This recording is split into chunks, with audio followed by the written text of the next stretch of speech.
it's always interesting to see people's reactions when they hear that we're working in a corrections facility. So I'm curious how people responded as you shared with them that you're teaching art at the Johnson County Corrections Facility. Yeah. Some people didn't really understand what it meant.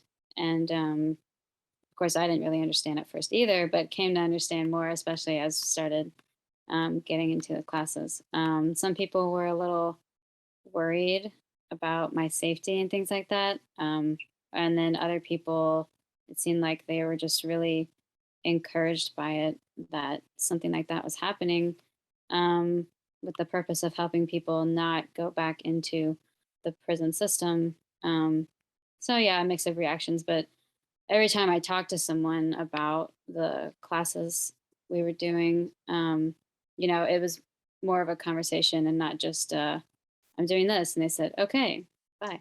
It was always a conversation because there were always more questions and they were always like, well, what does that mean? So, toward in the end, the end results were everyone I talked to was just um, really encouraged by it, and they didn't know that was going on, and but that it sounded like a great thing that could really help people. So for me going into it, we both started at the same time. It was our first experience in that context. And I was a little anxious because I didn't really know what to expect going into the first class. But then I was amazed at how the students opened up, how therapeutic it was. And then I found myself looking forward to class every week. It was like a highlight of my week. So what were the expectations of how things would go for you going in versus how they went? And then kind of talk about like impact, the students' response, and then how it impacted you. I was also anxious and nervous going in.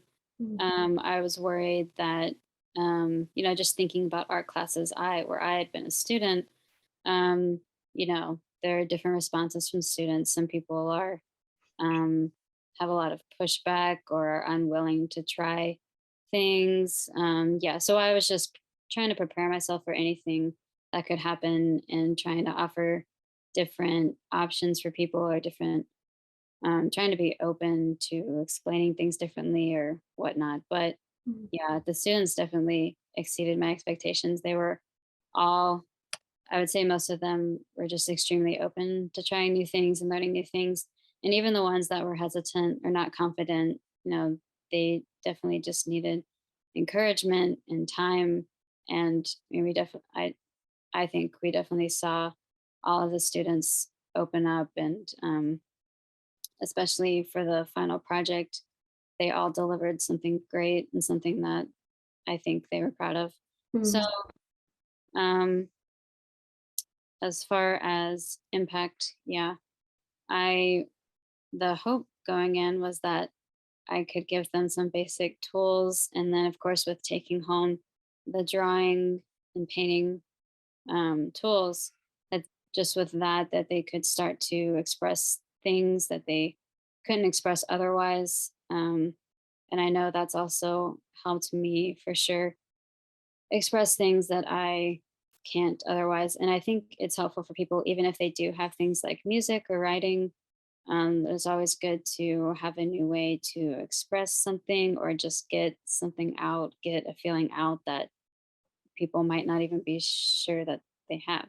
Yeah. Um, so I think I definitely saw that in several of the paintings and the meanings they communicated to me. Were just like, wow, that was really deep. So I hope that my expected goal was met with everyone. But at the very least, I think they got some basic instruction to get them started in how to create an art piece, how to explore different mediums, and how to, give them tools to express what they're thinking or feeling. Yeah, there was definitely some evolution in the pieces. And, even one person went completely to a black canvas, took away everything he worked on, and it evolved. And so it was interesting to see that meaning come out by the end of it. And Oh, some of them, like, I was just like crying as they were explaining, the meaning at our art show. So um, when times are tough, community does make a difference. We know that. And obviously, our students are going through some difficult things, but we have stuff going on in our own lives, right? So, can you speak to creating margin, creating space to move into that space of caring for others, walking with them through tough times, and then using art for healing? going into these classes as an introvert, I was worried, nervous about being able to talk to people, help people appropriately. But I just know from experience and also teaching from others that you can't pour out to other people without being filled up yourself. So, I mean, throughout the classes and just during my regular life, I make it a point to spend time with God and reflect on things I'm reading and just have quiet times. And so I know without that, I wouldn't have energy or motivation or patience to do things every day.